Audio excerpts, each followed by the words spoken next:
Welcome to 40 Days of Consecration with Pastor Max Désir, where we will read the Bible for 40 days, Mondays through Saturdays, February 15th to March 31st, leading to Easter Sunday. If you choose to go on this journey with us, you will have to choose to abstain from at least one thing that satisfies your flesh, to turn the focus on feeding your spirit. Let's read the Bible. Day 40, John chapter 20. The Resurrection. Early on Sunday morning, while it was still dark, Mary Magdalene came to the tomb and found that the stone had been rolled away from the entrance. She ran and found Simon Peter and the other disciple, the one whom Jesus loved. She said, "They have taken my Lord's body out of the tomb, and we don't know where they have put him." Peter and the other disciple started out for the tomb. They were both running, but the other disciple outran Peter and reached the tomb first. He stooped and looked in and saw the linen wrappings lying there, but he didn't go in. Then Simon Peter arrived and went inside. He noticed the linen wrappings lying there, while the cloth that had covered Jesus' head was folded up and lying apart from the other wrappings. Then the disciple who had reached the tomb first also went in, and he saw and believed. For until then, they still hadn't understood the scriptures that said Jesus must rise from the dead. Then they went home. Jesus appears to Mary Magdalene. Mary was standing outside the tomb crying. As she wept, she stooped and looked in. She saw two white-robed angels, one sitting at the head and the other at the foot of the place where Jesus' body had been lying. "Dear woman, why are you crying?" the angels asked her.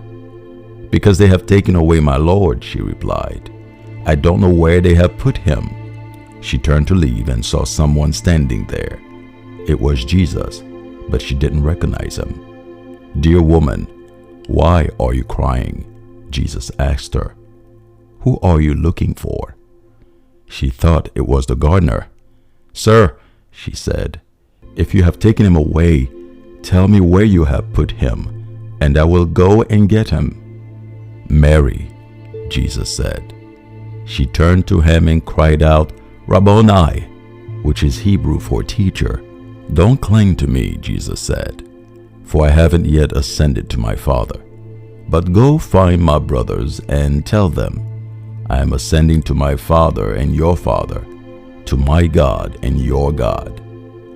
Mary Magdalene found the disciples and told them, "I have seen the Lord." Then she gave them his message.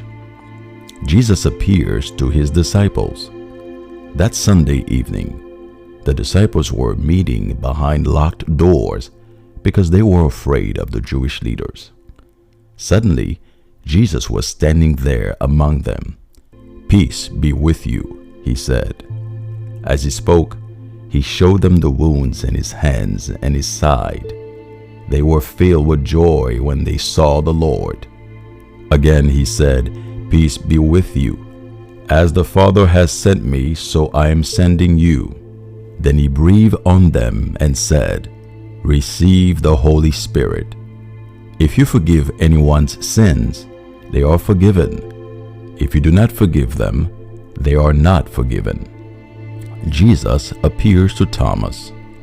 One of the 12 disciples, Thomas, nicknamed the twin, was not with the others when Jesus came. They told him, "We have seen the Lord." But he replied, "I won't believe it unless I see the nail wounds in his hands, put my fingers into them, and place my hand into the wound in his side."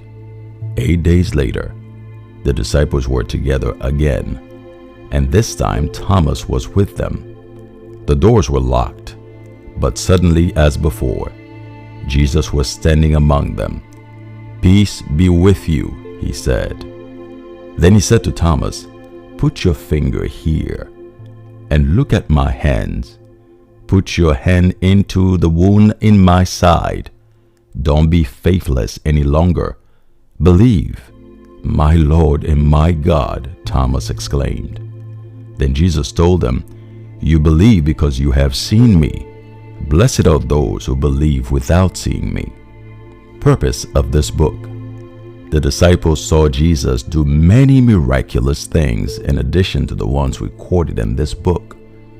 But these are written so you may continue to believe that Jesus is the Messiah, the Son of God, and by believing in Him, you will have life by the power of His name. Thank you for taking the time to enrich your biblical foundation. Proverbs 4 verse 7. Getting wisdom is the wisest thing you can do.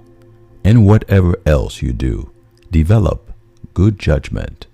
Until next time, I'm Pastor Max Désir.